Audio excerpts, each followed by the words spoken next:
welcome back to my channel. Anxiety plagues us. We, millennials, Gen Z, we are like the poster children for anxiety. And there are so many reasons why that is, which I'm not going to get into today.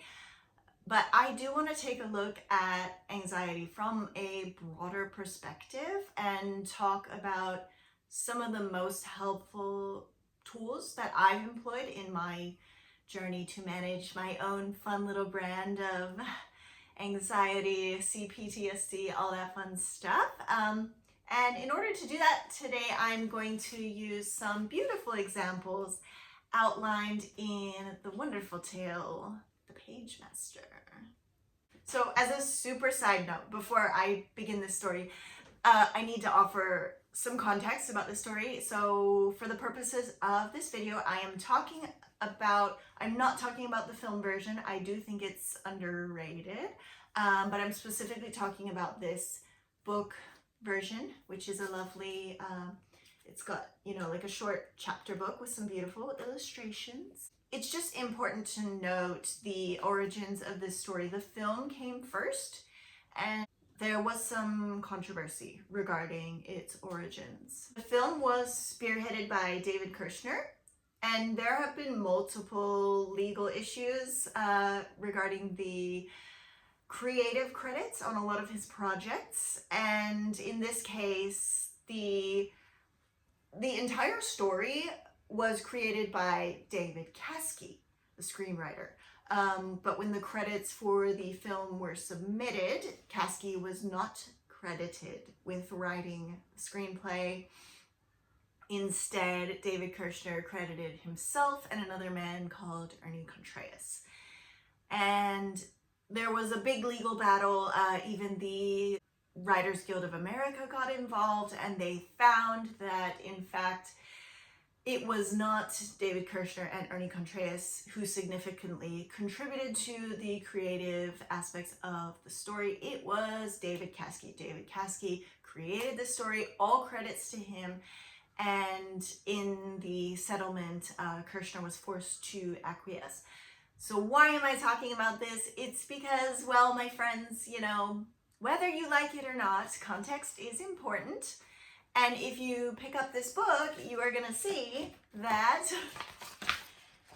a book by David Kirshner and Ernie Contreras, they do put down here a David Casci story down at the bottom. It's just important to know that we need to give credit where credit is due. If you look at this without a second thought, I just want to throw that out there that this story is all credit to the original writer, David Casci, who is unfortunately dead and cannot defend himself. All that being said, I want to get into the story. It's a really beautiful tale, and there's so many ways to analyze it, but I'll just give a brief synopsis if you've never seen or read it before. So Richard is a 10-year-old boy living in suburbia, and after experiencing a traumatic earthquake, he is plagued by constant anxiety. He obsesses over accident statistics and uses them as an excuse for not participating in normal life. And he doesn't want to play on the bike ramp that all the kids in his neighborhood use, and he certainly doesn't want anything to do with the treehouse that his father is building in a desperate attempt to connect with his son. So Richard's father sends him to the hardware store to get some more nails for the project, but there's a massive storm and he's thrown from his bicycle and he has to take shelter in the library. Richard hits his head and he falls into a sort of dream state where the classic tales of our youth spring to life, and 3 anthropomorphic books, fantasy, horror, and adventure, also come to life to help Richard navigate his way through this perilous world.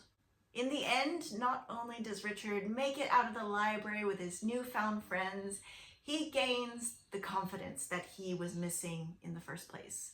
By facing his fears and proving to himself that he has what it takes to make it through in the face of adversity, Richard's able to have a higher sense of functionality. He even goes on the bike ramp in his neighborhood, and he finally enjoys the treehouse his father built. Now, while we all wish we could experience something like this, something as quick as a dishwasher cycle that would rinse away our burdensome mental health conditions, there is something here that's offered that I think is important. So these days, I think a lot of the advice that gets shoveled down our throats is therapy, you need therapy, get medicated, you need therapy. And I'm not shitting on those things. They're incredibly powerful tools. They can be so helpful. However, therapy and medication alone will not solve all of your problems. There is so much more out there that can assist you in your healing journey. And while I would love to make a 16-hour video about my entire timeline of healing, all the tools that I've employed along the way, instead I want to talk about 3 points that come up in this story that I think can be used in real life to overcome anxiety. So Richard experienced something traumatic. A big earthquake for a child is incredibly frightening and would likely be the root cause of anxiety for anyone who experienced something like that at a young age. When I was little, we lived in Georgia for 5 years, and there were 2 massive storms that I remember very clearly. One was a hurricane, and I think one was Tropical Storm Opal or something. And honestly, I remember in distinct detail, I remember where I was. I remember being so terrified. It was truly, traumatic. And I still react to storms. There's something to be said here about looking at the root cause of anxiety. You know, in something like that, you have no control over the situation. You're at the complete mercy of Mother Nature. And there are these sudden loud sounds, and your utilities can get cut, and the adults around you are panicking. It's truly a nightmare for a child to live through. So with that in mind, and knowing that anxiety often has a root cause, and I know it can also be inherited, but it often goes back to specific experiences. I just want to posit that going back to the root cause can help us heal the anxiety rather than just placate the symptoms. And that's what happens here. He experienced a terrible natural event, and then he has to experience a terrible natural event again. And the 3 things that Richard has in his adventure that give him the help and confidence he needs is he faces adversity and survives, he has supportive friends, and he has a goal, and that is to get to the exit of the library. It is my honest belief that the antidote to anxiety is confidence. It is the opposing force. It is the medicinal equivalent required to truly start healing the root of the problem. And in order to build that confidence, let's talk about these 3 building blocks that Richard has in his journey. So firstly, he faces his fear. He goes through another difficult situation. The library adventure is scary. There are monsters ranging from Mr. Hyde to a dragon, and Richard has to face them head on. It really goes back to the Robert Frost poem, A Servant to Servants, which quotes, "No way out but through." Sure, Richard could bury his head in the sand or shake in his boots, but none of that is going to get him to the exit. If you suffer from anxiety on top of the therapy and medication and the self-care and all the work that you do, you can truly beat anxiety at its core by building your confidence up this way. Now, you don't have to go on some dangerous quest to do it. Start small. Call and book the appointment you've been putting off. Try a new hobby, make better eye contact, do little things until those things start to feel like your new normal.